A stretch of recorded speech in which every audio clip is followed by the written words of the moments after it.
Shalom and Shalom. This is Reading on the Highways and Hedges with Brother Eliyah. I'd like to say, first, all praises to the Most High and His Son, Yahweh Shai. From Babylon to Timbuktu by Rudolf R Windsor. Chapter 1. Ancient Black Civilizations.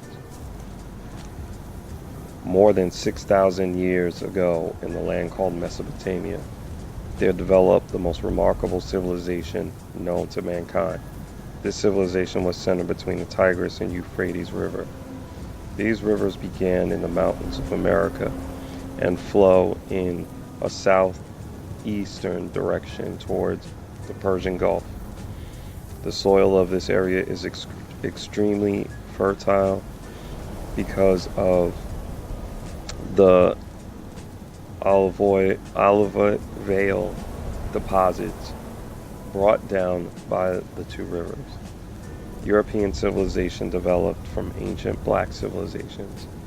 Without this black civilization, white domination and influence as we know it today would have been improbable. A number of different tribes were entrenched in the southern part of the Tigris-Euphrates region.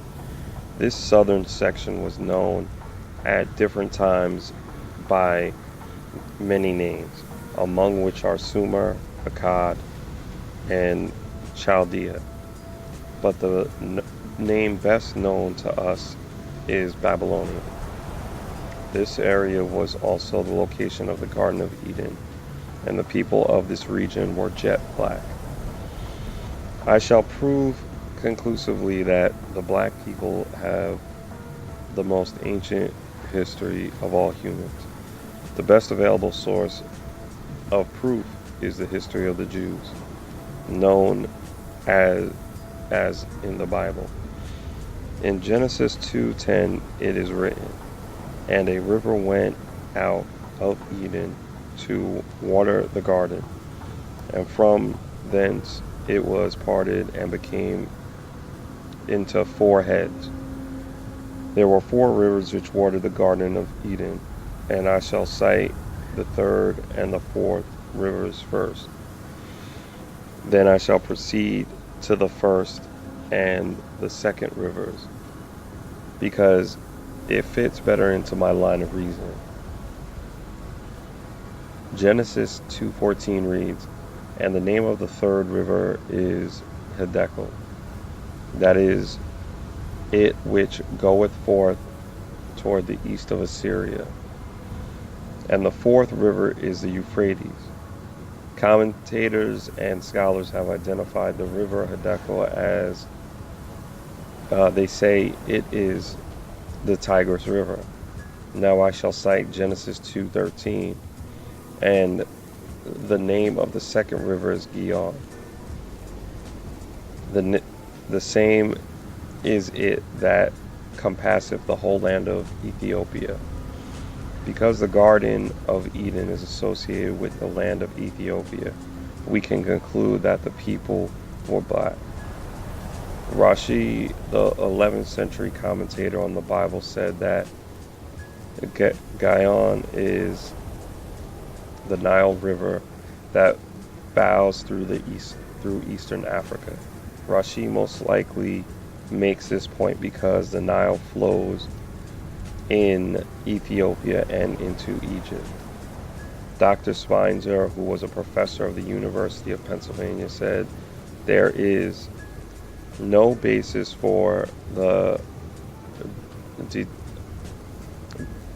detouring of the Gihon to Ethiopia. He meant the Ethiopia in Africa. Not to mention the Pashon is in various remote regions of the world. I agree with Dr. Spicer that we should not search for the Gihon in Africa, nor the Pashon in a remote area of the earth, but that we should search for the Pashon and the Gihon in the Tigris-Euphrates Valley. There were two Ethiopian nations in ancient times, Eastern Ethiopia and Western Ethiopia. This point, Dr. Spicer failed to elucidate possibility because of an oversight. There was an Ethiopian civilization in southern Mesopotamia, Babylon, but the people in this region did not use their tribal name, Ethiopia, to designate their nationality. They called themselves by the name of the cities that they constructed and inhabited, or they called themselves by an event that happened there. For example, God confused the language of the people at the Tower of Babel. Babel means confusion in Hebrew. This is why the Ethiopian tribes called themselves Babylonians, referring to the name of the city that they constructed. There are many nations that are not designated in their true nationality.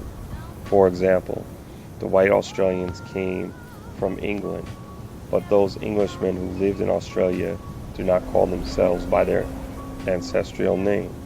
They call themselves by the name of the country which they colonized, which is Australia. The people of Australia are represented in the United Nations by the name of their nation, Australia, and not under their ancestral name, England. The people who reside in the lower part of the Tigris-Euphrates Valley were Ethiopian. Black in complexion, we read in Genesis 10:8 that Cush begat Nimrod. The word Cush means Ethiopia, and Cush was the father of the Ethiopian. For the meaning of the word Cush, see Webster's New Collegiate Dictionary.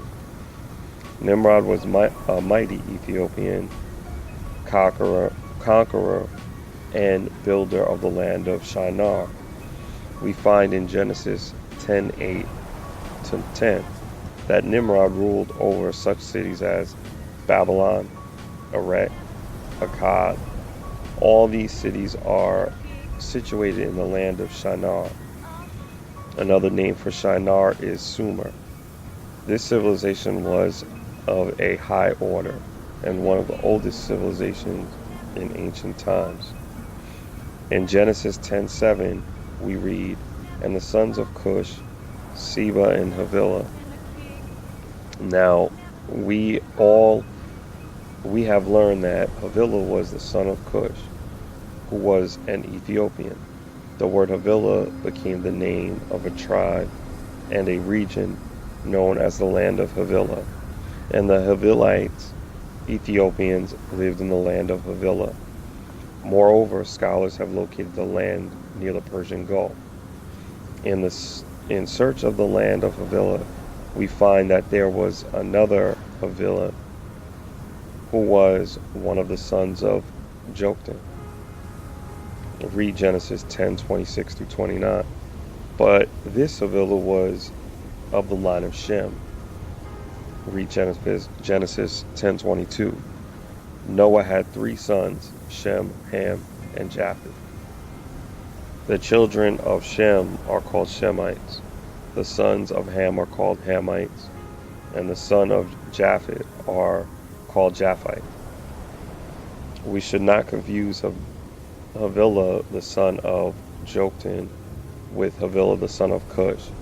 Now it is logical to conclude that Havilah, the son of Cush, is intended in Genesis 2:11 to be Havilah of the land of Havilah, because that Havilah was a Cushite, Ethiopian. His habitations would naturally be adjacent to his brother Nimrod, who ruled Babylon. Abraham was one of the fathers of the 12 tribes of Israel. And Abraham's father, Terah, came from the land of Chaldees. Came from the land of Ur of the Chaldees. Genesis 11:26-28. The land of Ur of the of the Chaldeans were one of the many Cushite tribes. Cush means black, according to the Bible dictionary. This dictionary defines further Cush, the name of the son of Ham, apparently the eldest, and a territory or territories occupied by his descendants. The Cushites appear to have spread along tracts extending from the higher Nile to the Euphrates and the Tigris River. History affords many connections between Babylon, Arabia, and Ethiopia. There is more than adequate evidence that the ancient nations of Babylon, Akkadian, Sumer, Chaldea were inhabited by Cushite tribes, Ethiopians, on all sides of the Tigris and Euphrates rivers. The Pishon and the Gihon rivers mentioned in Genesis 2:11 to 13 wind and turn through the land of Havilah.